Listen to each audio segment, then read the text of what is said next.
Nah, saya berpikir gitu, cuy. Bubarkan DPR itu kan hanya tema dari demo itu sendiri. Betul. Dan maksud kita bukan bubarkan DPR, karena DPR itu sangat jauh dari kalimat bubar. Betul. Kenapa? Karena sebelum dibubarkan harusnya ada instansi yang kita buat dulu. Untuk pengganti. Negara ini kan berdiri dengan 3 pilar. Legislatif, eksekutif, yudikatif. Betul. Yang kita serangkan legislatif. Sangat disayangkan pada saat demo kemarin banyak yang nyerang eksekutif. Betul. Nyerang presiden. Betul. Nah, itu sangat salah, fatal juga. Kita nggak minta DPR-nya bubar, karena kalau DPR ini bubar, berangkat ke pasal 9C dan lain sebagainya, itu tidak bisa. Iya benar. Presiden udah nggak punya hak angket, masyarakat yang bisa membubarkan DPR. Betul. Masalahnya kalau DPR nanti bubar, siapa yang akan meneruskan kinerjanya?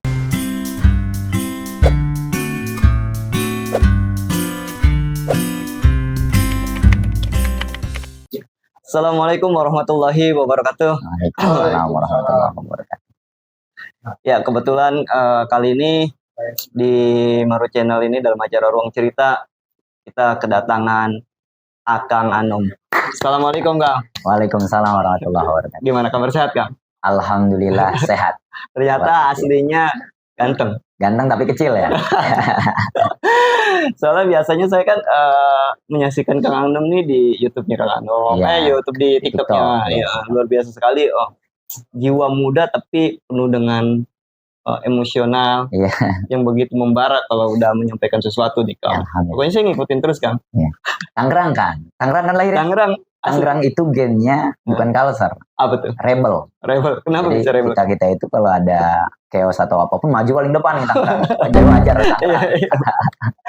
Oke, Kang, saya mau ngucapin terima kasih kepada Cicere Motor yang sudah support acara ini.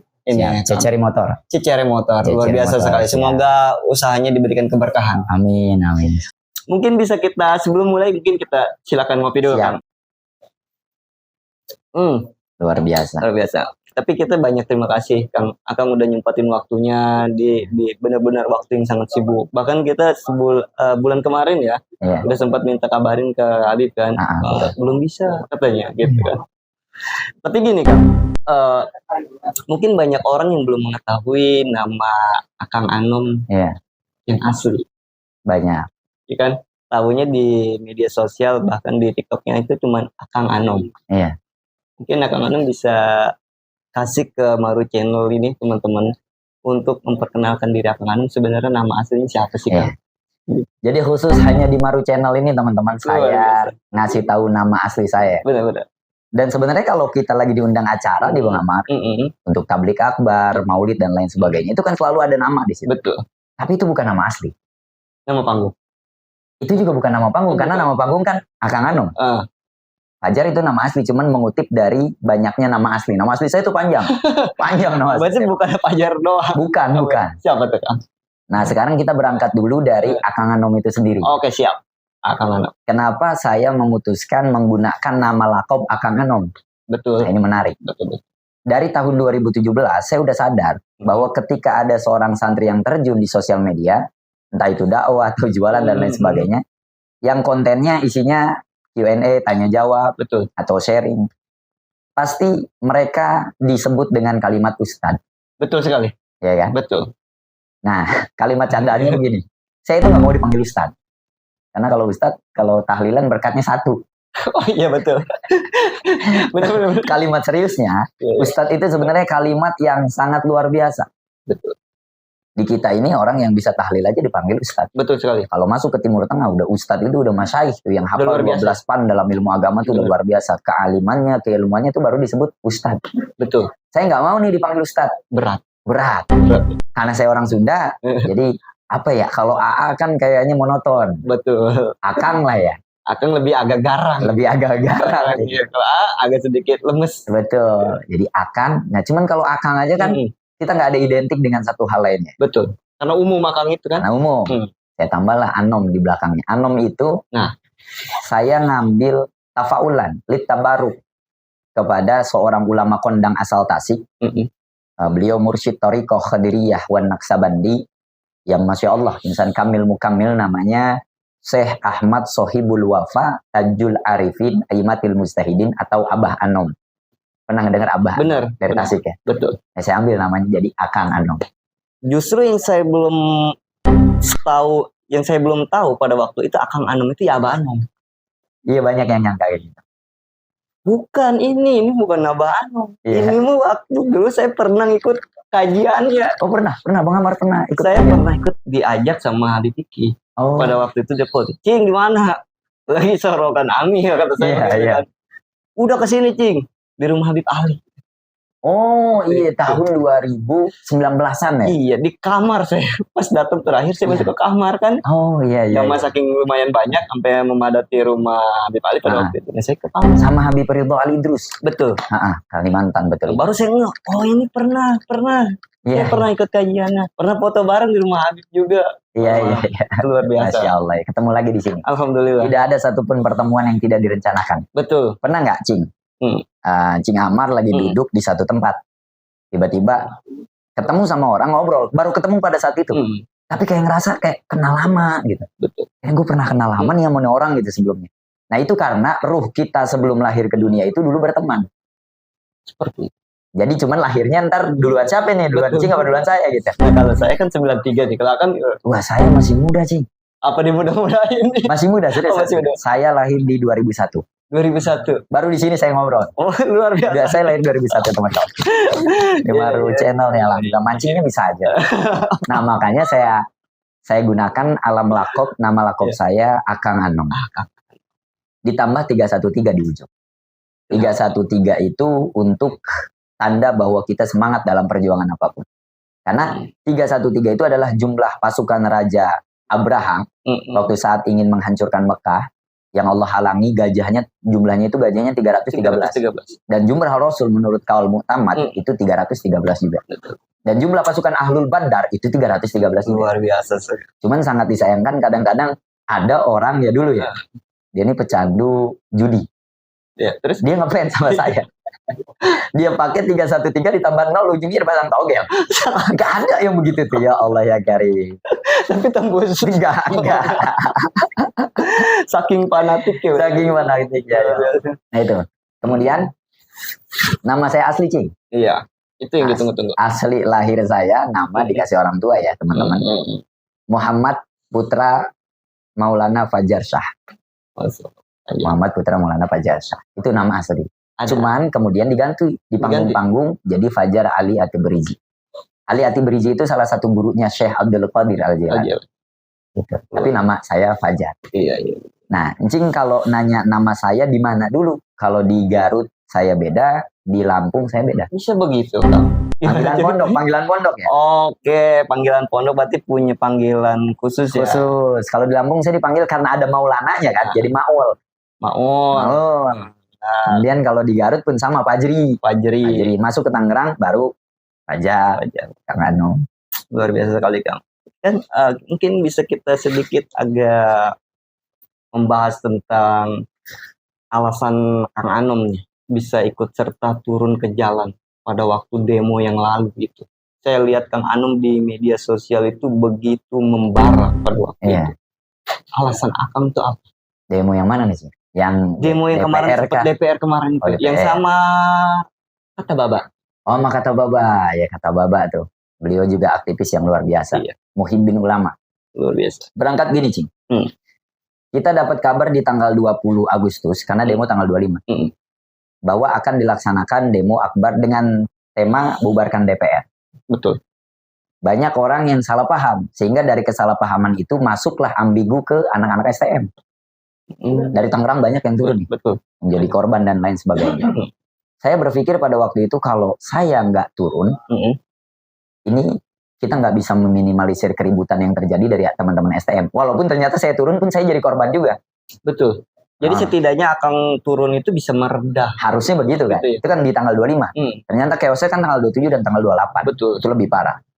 Dan saya turun di tanggal 28, 27-nya enggak. Nah saya berpikir gitu Cing. Bubarkan DPR itu kan hanya tema dari demo itu sendiri. Betul. Dan maksud kita bukan bubarkan DPR, karena DPR itu sangat jauh dari kalimat bubar. Betul. Kenapa? Karena sebelum dibubarkan harusnya ada instansi yang kita buat dulu. Untuk pengganti. Negara ini kan berdiri dengan 3 pilar.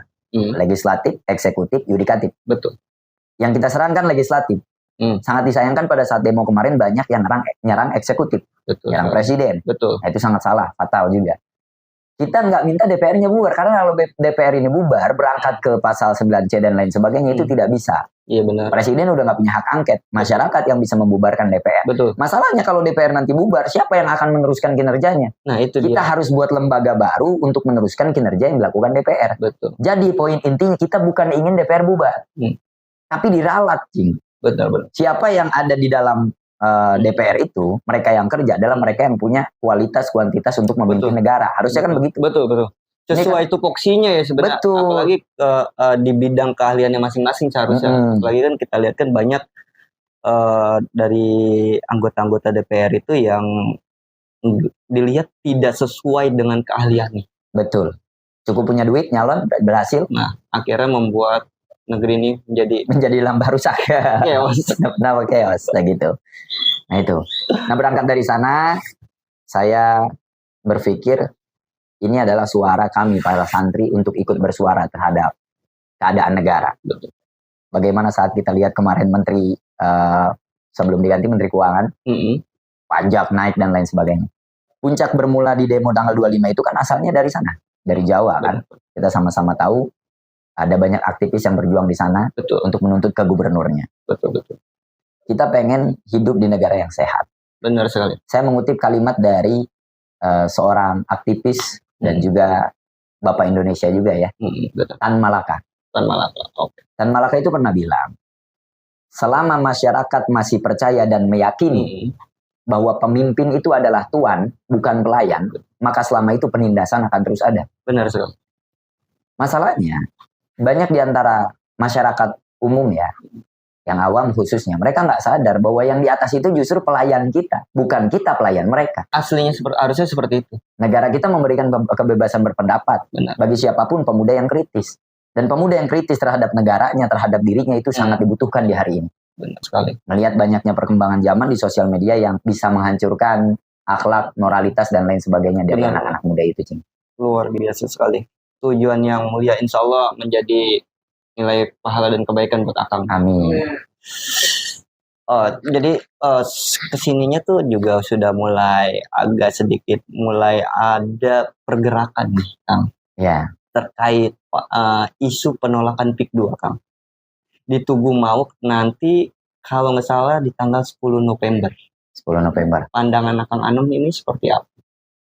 Berangkat dari banyaknya pernyataan bahwa katanya saya tidak menolak PIK 2. Oh banyak pernyataan? Banyak. Di TikTok banyak statement seperti itu. Bahkan diunggah jadi video, Cing. Video itu ramai diperbincangkan. Mana nih Kang Anom? Demo di sana turun, di sini turun, dan lain sebagainya. Tapi kenapa PIK 2 nggak turun gitu kan? Sebenarnya gini, kita udah ngelakuin konsolidasi setahun yang lalu bersama dengan pemuka-pemuka agama dan tokoh-tokoh publik. Nah, apa yang harus kita perjuangkan dari PIK 2 ini? Maslahat dan madaratnya. Benar. Apakah PIK 2 ini berbahaya ataupun tidak nantinya kan gitu. Benar. Setelah dikaji dan kami siap turun, ada beberapa pihak yang udah lebih dulu turun nih, Cing, jadi aktivis. Tapi mereka mengajak saya dengan cara yang salah. Mengucilkan. Benar. Sedangkan kita nggak bisa dong satu gerbong dengan orang yang harokahnya udah berbeda dengan kita. Benar. Jadi saya memutuskan untuk ada di belakang layar. Saya menolak, tapi nggak dengan cara ada di depan kamera. Lebih ke arah saya di belakang layar. Dan teman-teman kami dari Squad Anom itu turun ketika kemarin demo di Teluk Naga, di Sepatan dan lain sebagainya, di Keronjo. Ikut turun berarti pasukan semua. Jadi kalau ditanya saya menolak atau mendukung, tentu pasti menolak. Tapi alhamdulillahnya katanya Prabowo kan udah nyabut izin PSN ya dari PIK 2 itu. Itu katanya atau memang sudah? Katanya sudah. Oh katanya. Itu memang sudah dan informasinya bisa dilihat di semua di jaring sosial media. Nah berangkat dari akan dilaksanakannya di tanggal 10 November yang akan datang, berarti 4 hari lagi ya. 4 hari. Itu demo yang dipimpin sama Kang Khalid dan teman-temannya. Ya. Apa tanggapan saya? Tentu pasti saya setuju. Setuju ya. Berangkat dari kita ini di Banten adalah tanah ulama, tanah kiai. Jangan sampai kita dikuasai oleh oligarki yang tidak berpihak kepada masyarakat tentunya. Benar. Setiap hal yang merugikan pada masyarakat, setiap hal yang sifatnya itu adalah penindasan dan lain sebagainya, harus kita unjuk rasa. Untuk pembuktian bahwa kita pemuda, kita rakyat Banten tidak tinggal diam. Adanya hal-hal yang bertentangan dengan norma dan syara. Benar. Saya setuju. Dan insya Allah kita juga datang, Cing. Luar biasa. Kita datang nih Bang Sur. Datang ngopi doang kita. Datang ngopi doang. Tapi tuh datang, habis datang orang-orang ramai malah minggir mau ngopi. Iya, benar. Insya Allah. Kalau tidak berkehalangan, insya Allah hadir. Insya Allah. Insya Allah. Jadi begini Kang, di balik Akang yang suka berorasi gitu kan, yang suka membantu ulama-ulama yang tersandung kasus gitu. Kenapa sih memilih TikTok sebagai media untuk dakwah gitu? Oke. Ini agak panjang sih. Ya, kenapa? Saya itu justru penakut. Aslinya penakut? Ya, badan kita kan kecil, Cing. Oh iya. Okay. Apa yang bisa diharapkan dari badan yang kecil kan? Oke, benar. Kalau ribut dengan orang yang bobotnya 70 kilo aja kita mikir 2 kali kan? Iya, benar. Iya, betul. Dan kebetulan saya itu lahir di keluarga yang broken, teman-teman. Wow. Oke, jadi ibu bapak saya pisah, punya rumah tangga masing-masing, dan saya sempat nggak langsung mondok, Cing. Berarti dari kecil tuh memang nggak mondok? Nggak langsung mondok. Nggak langsung mondok. Mengalami fase nakal-nakal remaja di Tangerang. Oke, broken home. 2-3 tahunan lah. Iya. Makanya metode dakwah saya sangat tidak setuju pada siapapun yang mengeksekusi dengan kalimat-kalimat ujar kebencian pada pelaku pendosa. Betul. Karena sebenarnya kita sama-sama pendosa, hanya saja beda cara milih dosanya. Ada orang yang nggak suka judi tapi pada hal lainnya dia suka dan lain sebagainya. Makanya kata Syekh Abdul Qadir Al-Jilani dalam Nasaihul Ibad, beliau berkata, "Idza laqita hadan minan nasi ra'aitul fadla 'alaika wa taqulu asy'ayyakuna indallah khairan min." Kalau kita ketemu sama orang di jalan, bentuk dan rupanya orang itu seperti apapun, pandang bahwa orang itu jauh lebih mulia di hadapan Allah daripada kita. Biar hati kita nggak berburuk sangka pada orang lain. Nah, akhirnya saya memutuskan untuk bersosial media. Tentu pasti saya udah banyak turun ya di jalan orasi dan lain sebagainya. Ada hal unik, Cing. Saya itu kalau orasi nggak pernah dikonsep. Dadakan berarti? Dadakan. Mengalir gitu aja? Mengalir. Dan itu nggak pernah patah. Artinya nggak pernah gugup. Kenapa bisa? Semuanya lancar. Dari semuanya, ya, Al-Zaitun, kemarin pembebasan Kiai di Garut, di Cianjur dan lain sebagainya ya. Termasuk juga DPR kemarin. Iya, maaf sih, saya potong sebentar. Aku pernah membahas di Twitter masalah mengenai sebutan ya, kayak amalan-amalan itu buat kita agak berani. Waktu kasus dari itu. Iya, itu dari guru saya. Hijib ya kalau. Hijib. Apakah itu yang membuat aku berani? Kalau saya berkeyakinan pada hijib tentu pasti saya salah. Tapi isi dalam hijib itu adalah doa. Berarti sandaran saya kan pada Allah. Betul. Tentu pasti itu benar. Ada namanya Imam Abul Hasan Asyadili, ulama hebat, sufi, kaya, luar biasa. Nah, beliau ngarang namanya Hijib Bahar. Nah, itu yang saya amalkan. Kalaupun saya lari, saya hafal itu. Nah, permasalahannya ketika saya orasi tanpa konsep dan saya lancar itu sebenarnya ketika saya kaji, itu bukan karena saya hebat, bukan karena saya berpendidikan atau jago bicara. Karena orang-orang marketing pun ya pandai ngomong. Ada doa, Cing, dari guru yang selalu mengikuti saya. Kami mashurin bibarkatil mastur. Orang-orang yang ada di atas dan terkenal. Bibarkatil mastur. Berkah dari orang-orang yang tidak dikenal. Orang tuanya, gurunya yang mendoakan dia. Dan semua perjuangan saya disupport oleh guru dari belakang layar. Sebelum saya orasi, biasanya 1 menit saya siapkan untuk kirim hadorot ke guru saya. Alat berkah. Seringkali di beberapa orasi itu, tanpa sadar saya mengucapkan kalimat yang sebenarnya saya nggak tahu. Jadi pas lihat videonya, perasaan nggak ngomong, kok jadi ngomong ini. Dan itu ngalur. Spontanitas. Ada keberkahan. Al-barakatu ziyadatul khair. Berkah itu bertambahnya nilai-nilai kebaikan. Mungkin di antara kebaikan dari berkah itu adalah, andai kata saya orasi dengan kalimat yang salah, itu juga bumerang untuk saya. Maka kalau kita orasi dengan kalimat yang memang sepatutnya seperti itu jadi hal yang bisa mendominasi keadaan. Di lapangan tentunya. Memang saya juga pernah pesan dengan itu bahwa keberkahan itu tidak bisa dikaitkan dengan logika. Benarnya? Nggak bisa. Keberkah itu nggak bisa dikaitkan dengan logika. Kayak gini, matematika kita dengan matematika Allah itu beda, Cik. 1 kali 1, 1. Kalau Allah, manja abil hasanati falahu asru amsalihah. 1 kita keluarkan, 10 Allah balas. Seperti sodako. 1 kita keluarkan, 10 Allah balas. Matematika Allah itu nggak bisa disamakan dengan matematika manusia. Dan keberkahan itu bisa dirasakan dalam kehidupan kita, aspek kehidupan. Nah, terus kenapa saya sering kali turun memperjuangkan para masyaikh, para guru-guru yang terkena jerat hukum atau dikriminalisasi, bisa dikatakan seperti itu.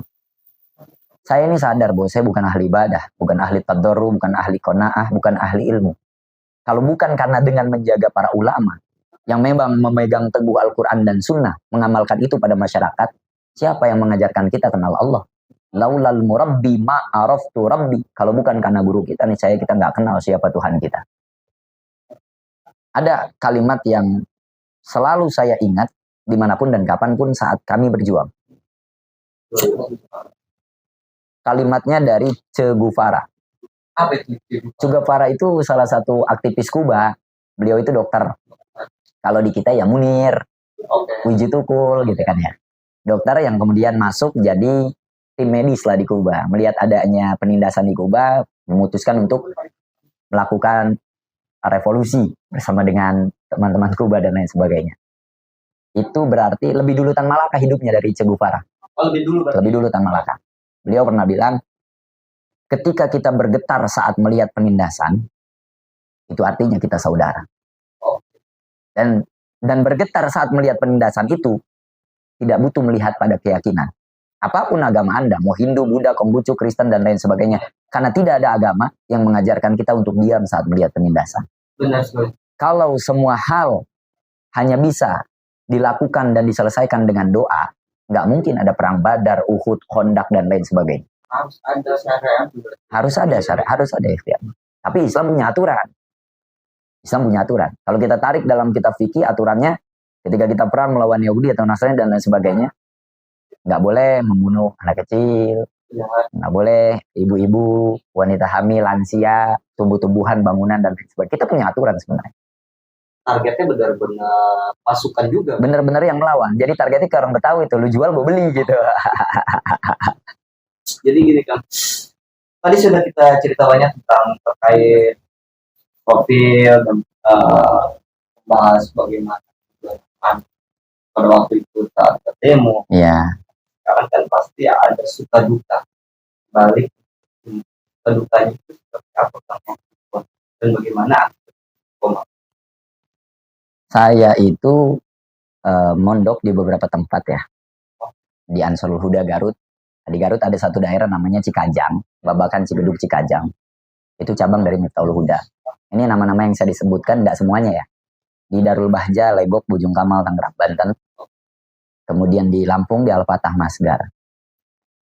Tentu pasti semua orang yang melaksanakan pendidikan akan ditempa dengan hal-hal yang berat. Benar. Tujuannya satu, la sa'ada illa ba'da ta'ab.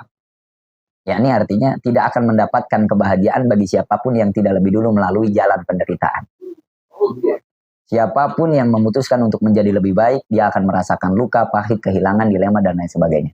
Seperti contoh, ada orang doyan mabok, judi, zina, dan lain sebagainya. Ketika dia tobat, banyak yang ketika tobatnya, itu diuji malah.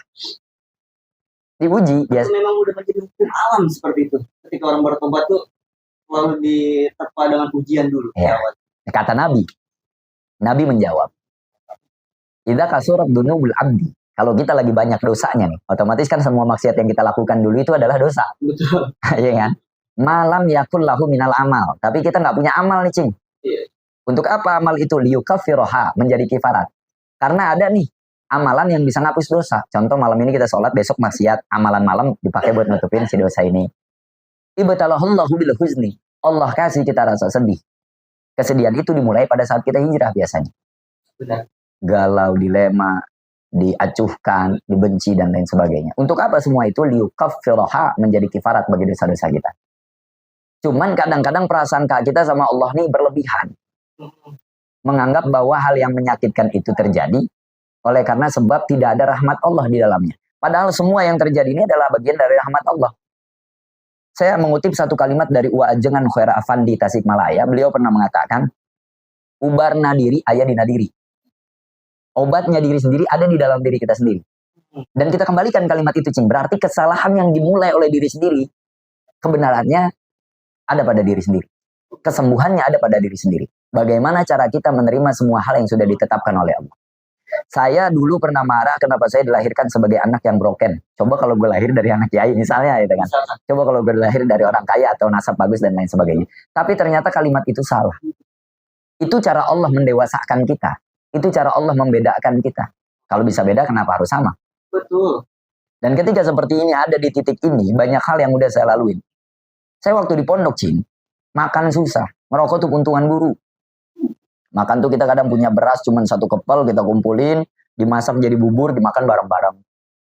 Banyak kepedihan yang mungkin kalau kita ceritain di sini memakan waktu, teman-teman. Next kita bisa lebih panjang. Tapi tujuannya satu. Memulai untuk menjadikan diri kita jauh lebih bermanfaat dan baik. Bukan kesadaran yang dibentuk oleh orang lain. Tapi kesadaran yang dimulai dari diri kita sendiri. Cing, gue pernah diundang ceramah di daerah Jakarta. Ketika kita mulai ceramah di 20 menit, teman-teman dulu waktu saya ngamen itu ada di bawah. Dia teriak. Apa tanggapan mereka? Wah Kimung, lu yang ceramah lu gitu kan ya. Kan dia nggak tahu Kang Anom. Betul. Nama jalan saya itu Kimung gitu kan. Kimung nama jalan saya. Lu. Akhirnya kita ketemu. Ya Alhamdulillah teman-teman saya itu ada yang di dalam sekarang. Ada yang di lapas. Ada yang meninggal banyak, overdosis dan sebagainya. Yang nyantri kayaknya cuma saya sih yang memutuskan untuk terlang. Dan saya waktu itu tidur di 2 hari 2 malam di makam Uji almarhum Ustaz Jafri Al-Bukhari. Sampai ke sana. Suatu hari ini semua saya diceritain di Maru Channel, teman-teman. Ya. Jadi saya itu sempat tidur di makam Uji sambil riyadhah. Oke. Untuk cari nilai jati diri. Ternyata tidak ada satupun manusia yang tidak punya kesempatan ketika dia mau. Benar. Ketika harapan itu ada pada diri siapapun, maka kesempatan akan selalu ada. Tapi kalau dia udah nggak percaya sama dirinya sendiri, nggak percaya sama harapannya, nggak percaya sama keyakinannya, udah selesai kehidupannya. Mau percaya ke siapa lagi mereka? Banyak pemuda hari ini yang raganya bergentayangan, sedangkan ruhnya mati. Betul. Ruhnya sudah tidur lama. Dan itu yang harus kita perbaiki bersama-sama. Jadi untuk sampai sejauh ini banyaklah suka dukanya dan lain sebagainya. Banyak Cing pengalaman saya di jalan tentunya ya. Mungkin teman-teman banyak yang nyangka, Kang Anom mana kiai, Kang Anom turunanin enggak. Iya, justru yang saya tahu juga Saya mengibarkan bendera sendiri, Cing. Dari nol. tanpa sponsor dari orang tua. Tanpa sponsor dari orang tua. Bahkan pertama kali saya bersosial media dan lain sebagainya. Bapak saya itu almarhum, Allah yarham. Ada 2 motivasi yang saya selalu ingat dan dapatkan dari bapak saya. Pertama, kalimatnya dari bapak almarhum itu beliau bilang, jangan menunjukkan kebencian di depan orang yang kita benci. Pada siapapun sekalipun itu adalah orang yang tidak kita sukai, tingkah kita harus lebih baik dari dia untuk mempertontonkan akhlak yang baik. Dan suatu hari ada turnamen lah bisa dikatakan begitu. Jadi bapak saya sempat menyalonkan diri jadi ya gitu. Oke. Yang nggak disebutin jadi apa ya? Iya. Saya paham. Itu saudara semua tuh Cing. Yang nyalon dari 5 orang itu saudara semua. Adanya bapak, uaknya bapak dan lain sebagainya. Jadi keluarga ya. Keluarga. Dan saya orang pertama yang nggak ngedukung bapak sebenarnya waktu itu Cing. Saya nggak ngedukung karena bapak udah sepuh kan. Jangan berpolitik, udah waktunya istiqomah gitu kan. Waktunya menikmati sisa-sisa waktu senja. Makanya saya mungkin salah satu santri yang suka politik kan turun kemarin demo dan lain sebagainya. Bapak saya ini dulu lurah, om saya lurah, paman saya lurah, ada kakak misan saya DPR dan lain sebagainya. Jadi saya mengerti politik itu dari keluarga sebenarnya. Ketika kalah, Cing, semua tim sukses kan nangis nih, karena kalah. Bapak saya keluar dari mobil, nenteng rokok 1 selop, duduk di meja, kakinya sama kayak Cing tuh duduknya begitu. Dia manggil saya, sini. Kapan nikah? Januari Pak, tahun depan. Habis nikah mondok lagi. Tapi ternyata nggak begitu ya. Habis nikah udah nggak bisa mondok lagi tuh. Hanya karena satu bendera rubuh, bukan berarti tidak ada bendera lain yang bisa kita kibarkan. Kalimat itu yang nempel terus di hati saya. Jadi keluarga saya ini notabene orang-orang politik semua, Cing. Saya yang memutuskan untuk menjadi public figure dalam hal agama ya. Iya, Gitu. Pantes kelihatan. Ada potensi gitu kan. Ya ternyata memang backgroundnya juga dari orang-orang yang bergerak di bidang politik ternyata. Ya saya pikir itu Kang Anom itu ya dari orang tua itu ya kiai gitu. Bukan. pemimpin pondok pesantren, baru nulis Kang Anom ya wajar mungkin kata tapi luar biasa Kang. Nggak wajib kan orang tua kiai anak jadi kiai itu nggak wajib. Justru yang mungkin agak keren dikit anak preman jadi kiai. Luar biasa. Iya. Dan orang tua saya itu seumur hidupnya cuma nganterin saya safari dakwah 2 kali. Pertama, saya pernah diundang ke salah satu daerah di Tangerang Selatan yang ya kan? Tahun 2019 saya diundang maulid. Bapak saya tuh udah wanti-wanti di jalan, jangan bahas. Tapi dari mukodimah sampai akhir saya bahas semuanya bahayanya. Bantai ya kan. Jadi takutnya saya ditembak katanya. Nah, kebetulan tuh saya juga berpikir kenapa ya saya jarang takut cing orangnya. Iya. Dalam tanda kutip ketika melakukan satu hal yang sifatnya benar dan membela kebenaran. Itu mungkin karena faktor turunan atau mungkin memang sebelumnya juga udah ngerasakan jiwa keras di jalan kali kan? Iya, karena jiwa keras di jalan itu mungkin ya. Kayaknya kalau lebih takut sama istri, cing. Oh iya takut iya. Itu sih sebenarnya semua juga kayak kita juga takut kayaknya kan. Apalagi kalau udah tinggal piring doang tuh pada terbang kan. Luar biasa sekali Kang. Mungkin sebelum kita closing Kang, karena waktu juga keterbatas, jangan sampai kita subuh nih Kang di sini. Benar. Karena masih ada aktivitas juga Kang Anom besok pagi. Mungkin sebelum kita closing, mungkin ada pesan untuk pemuda, untuk santri yang saat ini sedang memang menuntut ilmu atau lagi memang memperbaiki dirinya. Saya bukan pelopor kebaikan. Saya nggak pernah menganggap semua langkah saya baik. Tapi saya seringkali merasa kecewa dengan kehadiran beberapa oknum santri yang memanfaatkan sosial media bukan untuk menebar kebaikan, tapi justru untuk mencoreng nilai dan marwah kesantrian. Melakukan satu hal yang sifatnya itu nggak memberi kemanfaatan, anfaedah. Saya berharap kedepannya banyak dari teman-teman pemuda dan santri yang berani.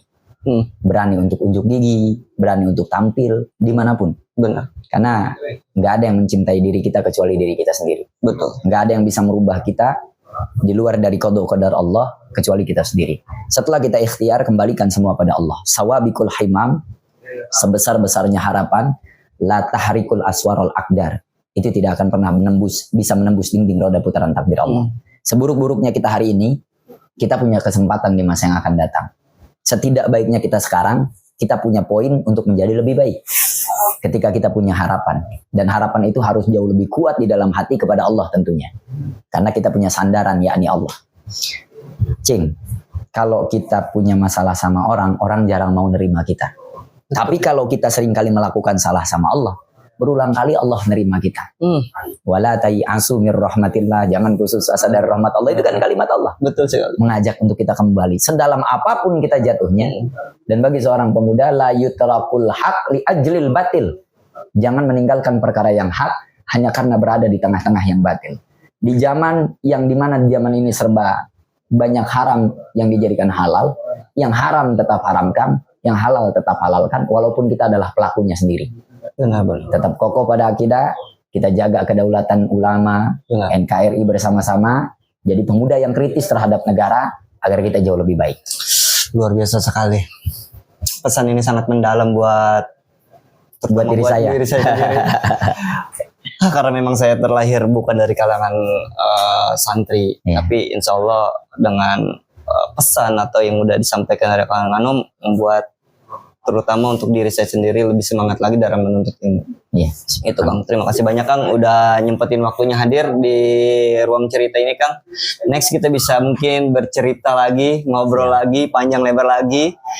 Dan mungkin yang belum tahu perjalanan Kang Anom lebih panjang, mungkin teman-teman bisa nanti kita saksikan bersama next jika memang ada waktu dan kesempatan kita untuk bertemu lagi. Kasih catatan dong, Jing. 1000 komentar di bawah yang pengen season kedua baru kita mulai. Oke, kalau ada 1000 komentar, coba Akang deh. Akang boleh deh. Jadi buat teman-teman yang penasaran hal panjang kali lebar. Sebenarnya teman-teman ya, saya banyak diundang podcast yang lumayan besar. Kenapa saya mutusin baru channel di ruang cerita ini? Yang pertama mungkin karena saya menghargai undangan dari Habib. Betul. Karena beliau juga salah satu orang yang mempengaruhi saya seperti ini. Kedua, kenapa saya nggak menerima podcast lain, karena saya nyaman di sini. Kalau ada 1000 komentar di bawah yang minta season kedua diadakan, insya Allah kita adakan dan akan menceritakan panjang kali lebar perjalanan hidup saya yang mungkin lebih ekstrim dan nggak banyak orang tahu. Barakallah. Luar biasa sekali buat teman-teman. Jangan lupa terus dukung Maru Channel dengan cara like, komen, dan subscribe. Mungkin itu aja, Kang. Siap. Makasih. Saya tutup acara ini. Siap. Wassalamualaikum warahmatullahi wabarakatuh. Waalaikumsalam warahmatullahi wabarakatuh.